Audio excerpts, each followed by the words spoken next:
നമുക്കിന്ന് ഷടപട എന്നൊരു മീൻ കറി വെച്ചിട്ട് വരാം. ഈ മീനിൻ്റെ പേരൊന്നും എനിക്കറിയത്തില്ല. എന്തോ ഒരു മീൻ. അത് 4-5 ഉണ്ട്. 1.5 കിലോ ഉണ്ട്.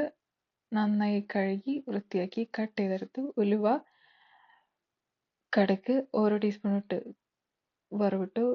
കറിവേപ്പില, ഇഞ്ചി, പച്ചമുളക് ഓരോ ഇഞ്ചി വീതം ഇഞ്ചിയും 4-5 വെളുത്തുള്ളിയും, പിന്നെ 5-6 ചെറിയുള്ളി, 3-4 പച്ചമുളക് ഇട്ട് നന്നായി സോട്ട് ചെയ്തു. അത് കഴിഞ്ഞ് half A packet fish masala മൊത്തം അങ്ങോട്ട് തട്ടി. അത് മാത്രമാണ് നമ്മുടെ മസാല.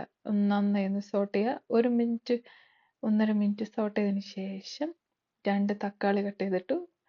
തക്കാളി നന്നായി വെന്തതിന് ശേഷം 3-4 കുടംപുളി വെള്ളത്തിലിട്ട് വെച്ചിട്ടു. അടച്ചു വെച്ച് 20 മിനിറ്റ് വേവിച്ചു. ഹായ്, എന്താ മണം! നല്ല ഒറിജിനൽ കോട്ടയം മീൻകറി. ഇനി നമുക്ക് കട്ട് ചെയ്ത് വെച്ച മീൻ അങ്ങോട്ട് ഇടാം. മീനിൻ്റെ പേര് എനിക്കറിയത്തില്ല, സോറി. നിങ്ങൾക്ക് എന്ത് മീൻകറി വേണേൽ വെക്കാം, കാരണം ഇതൊരു ഫിഷ് മസാലയാണ്. ഇത് മാത്രമാണ് ഇതിൽ പൊടി. നല്ല അസൽ ടേസ്റ്റാണ്. അങ്ങനെ മീൻ അധികം ഉടയ്ക്കാതെ നോക്കണം. പിന്നെ ആവശ്യത്തിന് ഉപ്പ് 1-2 ടീസ്പൂൺ ഉപ്പിട്ടു.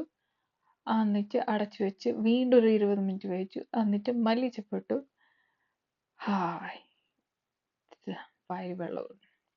അങ്ങനെ തുറന്നു നോക്കൂ, എന്താ കളറ്! സൂപ്പർ കോട്ടയം സ്റ്റൈൽ മീൻകറി റെഡി.